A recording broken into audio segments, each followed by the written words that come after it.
Oo naman. Alam mo na nga na may pagdududa ka sa partner mong lalaki and then bigay ng bigay ka pa rin ng pera? Pahiram ka pa rin ng pahiram ng pera?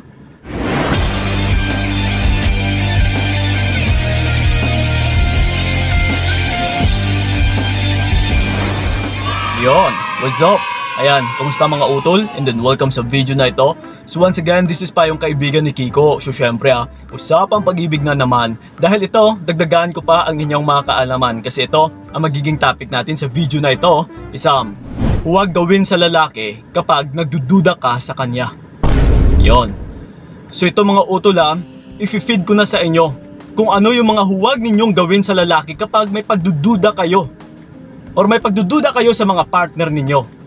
Ano ba kami other woman siya?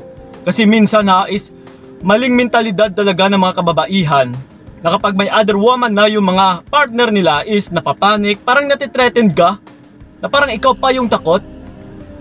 So ito ituturo ko sa inyo utol and then hintayin mo na lang kung ano yung magiging resulta kasi panigurado good news ang magiging resulta nito. So ito wag na nating papatagalin pa.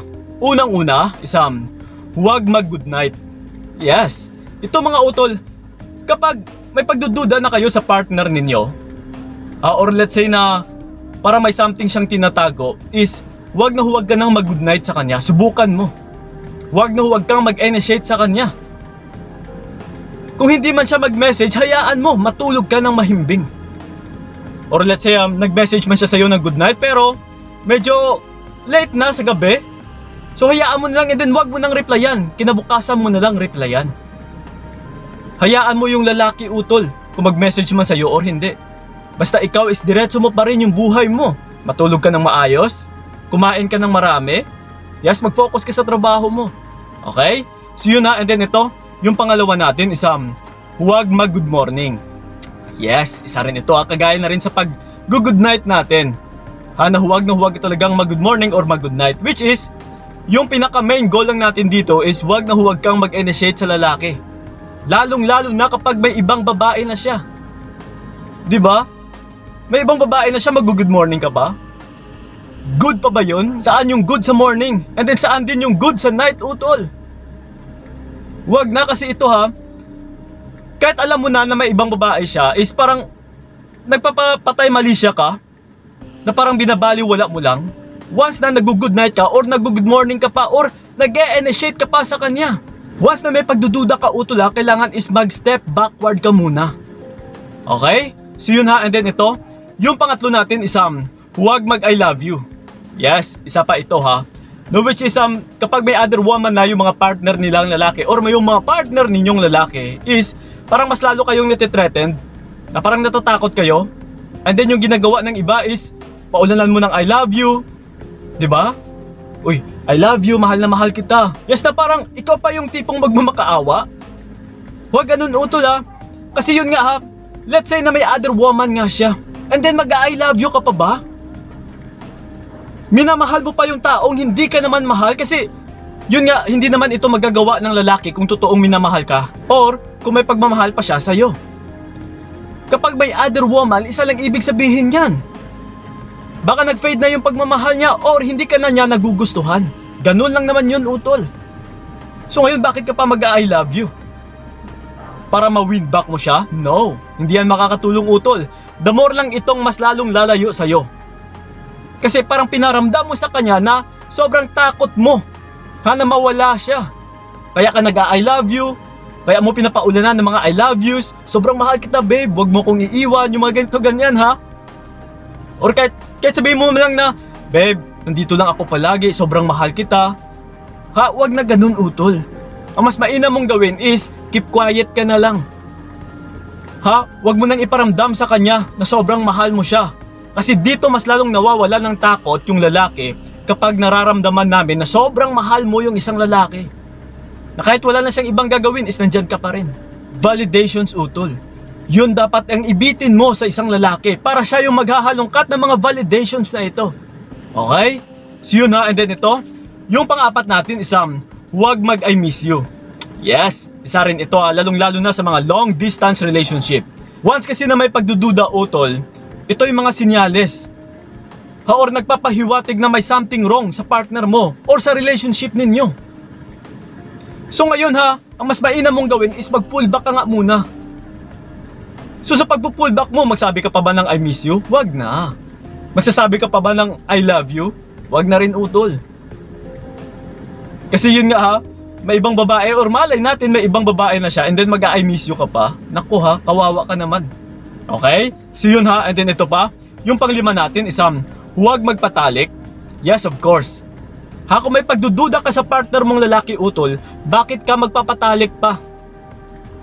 Kaya dito minsan nauuwi sa single mom yung isang babae kasi kahit alam na nila na may problema sa lalaking ito is nagpapatalik pa rin.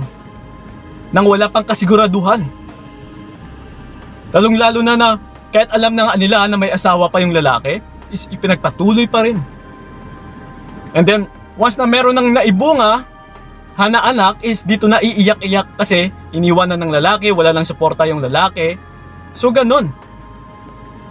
So ito nga utol, mas mainam na huwag ka talaga magpatalik kasi ito pa ha, lalong lalo na kapag may other woman siya, malay natin ginagamit niya yung other woman niya and then magpapagamit ka rin.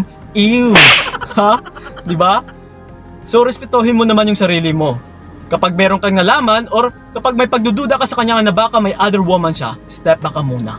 Okay? So yun ha, and then ito pa, yung pang-anim natin is huwag magbigay ng pera. Yes, oo naman. Ha, alam mo na nga na may pagdududa ka sa partner mong lalaki and then bigay ka pa rin ng pera, pahiram ka pa rin ng pahiram ng pera. Kaya dito na rin minsan nauuwi yung mga kababaihan, ha, na nahuhututan lang ng lalaki, nagpapadala lang ng nagpapadala, and then nauuwi lang sa wala. Nauubos lang yung ipon utol, lalong-lalo na sa mga OFWs natin dyan ha. So yun, kailangan talaga isipan ng gamitin. Maging wais kayo utol. Hanggat wala pang kasiguraduhan sa mga partner ninyong lalaki, huwag na huwag kayong magbigay ng pera. Huwag na huwag kayong magpahiram kahit hiram pa yan utol. Kung hindi mo pa asawa, naku po. So ito pa kaya, kung kailan na may pagdududa ka na sa kanya, magbibigay ka pa ba ng pera? Huwag na rin utol. Hayaan mo siyang magalit. Okay? So yun ha, and then ito, yung pampito natin is huwag magsuyo. Yes, isa na rin ito. Alam nyo naman yung mga kalalakihan is mabilis lumaki yung ulo. Lalong lalo na kapag magkaroon ka ng utang na loob sa kanya. So like I said ha, huwag na huwag kang magpasuyo sa kanya. Kagaya na lang ng magpahatid sundo ka, kahit may pagdududa ka na.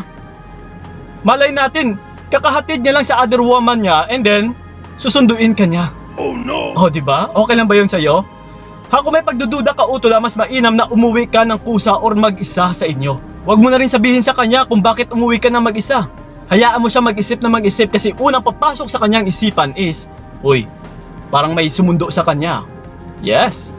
So yun, hayaan mo mag-isip yung lalaki kasi yun nga, kung wala naman siyang pakialam sa'yo, binibigyan ka lang ng pagdududa, bigyan mo rin siya ng palaisipan. Okay? So wag mo siyang panasuyuin para wala ka ring utang na loob sa kanya. So yun. And then ito, yung panghuli natin is huwag maghabol. Yes, isa rin ito Kung may pagdududa ka na utol, lalong lalo na kapag ramdam mo na may other woman talaga siya, huwag ka na maghabol. Kasi once na maghabol ka utol, like I said din kanina ito'y nagpapahiwatig lang din na parang threatened ka, na parang takot ka, na parang hindi mo malang nakitaan yung value mo, kung ano yung halaga mo sa iyong sarili, kasi takot ka Ang pinaka best move dito is once na may pagdududa ka na, let's say may other woman na siya, umatras ka talaga. Huwag mo nang habulin pa. Once kasi na hinabol mo utol yung problema muna ito is magiging paulit-ulit lang at saka hindi ito matatapos. Talagang lulukuhin at lulukuhin ka lang ng lalaki. So once na may pagdududa ka sa ngayon, magkaroon ka lang ng pagdududa forever. Kung ikaw mismo is nandyan pa rin, nagpapakabulag. Okay? So yun ang mga utol sana yung nakatulong talaga yung video na ito. And then sa mga gusto ako makausap, yes, puntahan nyo yung link dyan sa ilalim sa may description box ng aking Facebook page na Payong Kaibigan ni Kiko. So yun PMs na kilang mga utol. And then syempre, don't forget to follow and like na rin. So yun maraming salamat. So ingat kayo. God bless and babush! Maghimay, hindi ang magtasipa sa morgue. Maghimay, hindi ang